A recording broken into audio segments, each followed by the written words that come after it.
My name's Natalie Niblack, and I am a visual artist. Even from a little kid, I would make things a lot. And wherever I was, I lived in a world of imagination.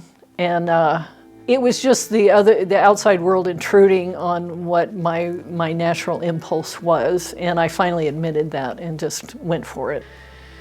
I went to college and tried to get an English degree, and finally went to what's called a commercial art school and decided I didn't like working for other people. And then I just started painting. And from there, I was gone. That was it. I was committed for the rest of my life. In school, there was the general opinion that if you majored in the art, in visual art, you could never make a living. So I tried doing a lot of other things.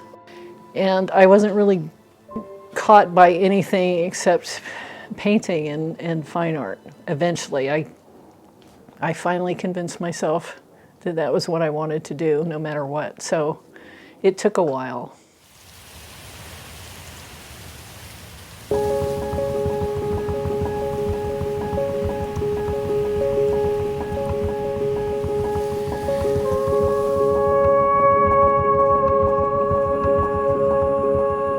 As a young painter, I did standard things. I did a lot of figurative work from the model, and I did a lot of still lifes, and I did a lot of derivative things that were copying artists that I liked.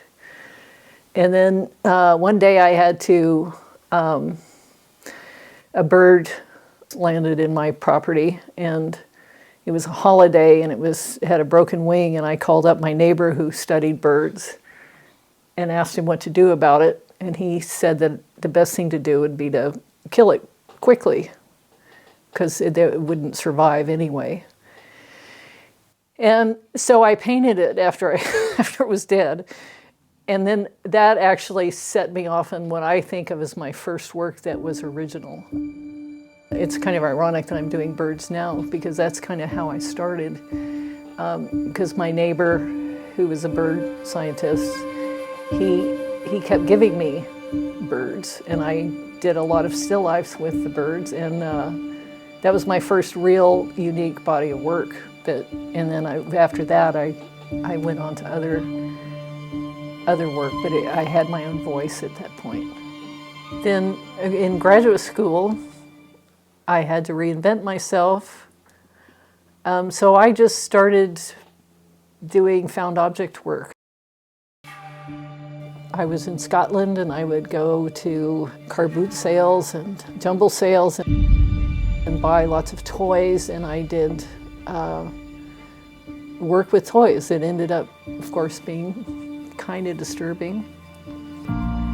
When I returned, I did a lot of work with dolls, continuing with the toys, and highly influenced by the Italian late Gothic to Baroque paintings, and also by all the saints. I did a lot of work in graduate school and after around using female saints as the vehicle to talk about women's self-image and how we are taught to believe that our value is in what we look like, not who we are.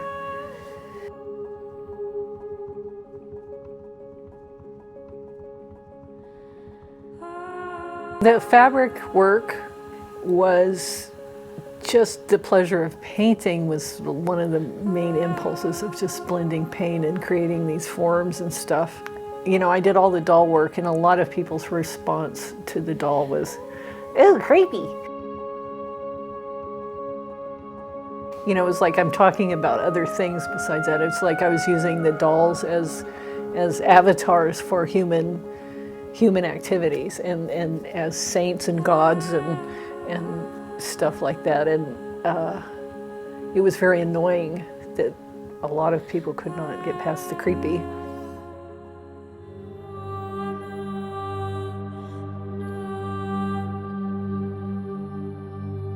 So I started out throwing a drapery over a bunch of them, and then painting the drapery, and then I started getting into the drapery because The wonderful thing about the human mind is this pareidolia that happens, where when you see kind of chaotic forms, like a bunch of leaves or the wood grain, people will make a face out of it, or they will make some kind of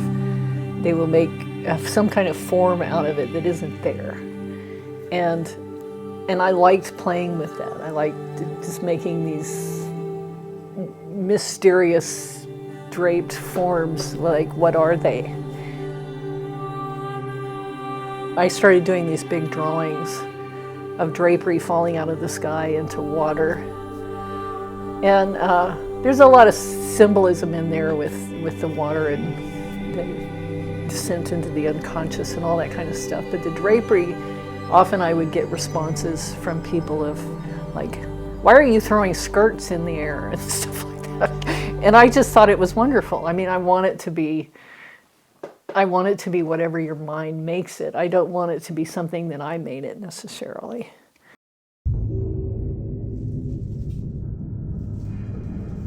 When Trump got elected and the lead up to his election, like I said, I do work about things that disturbed me, and I really found it therapeutic to do the three-ring circus that was the Trump administration. And I got such delight in doing him, in doing Mitch McConnell, in doing Rudy Giuliani, and just having a blast lampooning them because they deserve to be lampooned.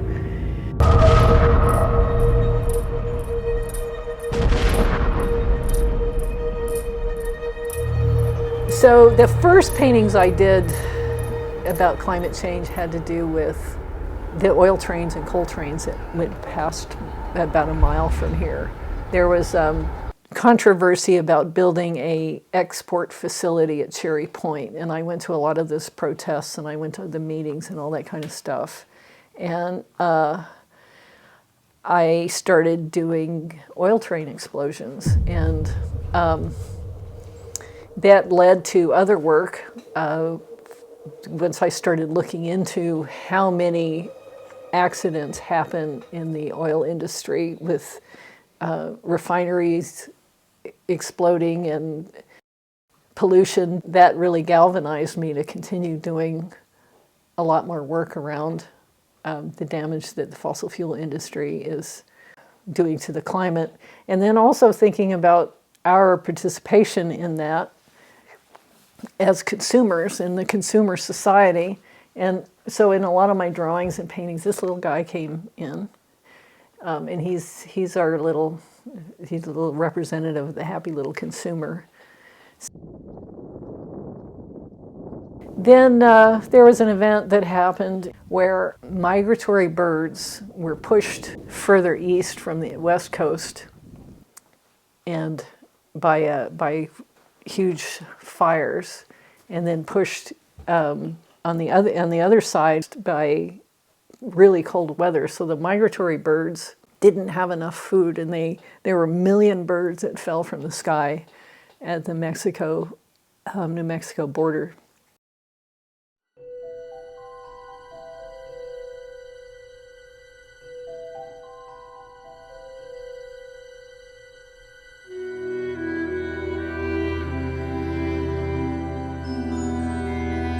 So that eventually led to the work about 66 birds, 3 degrees, which is based on a National Audubon study, which predicts, based on where you live, on what will happen to the bird species in your area at 1.5, 2, and 3 degrees warming. And that was very upsetting to me, looking at what birds may not be here if that actually comes true. And so I decided to do work around it. And that's what I've been doing for the last 2.5 years.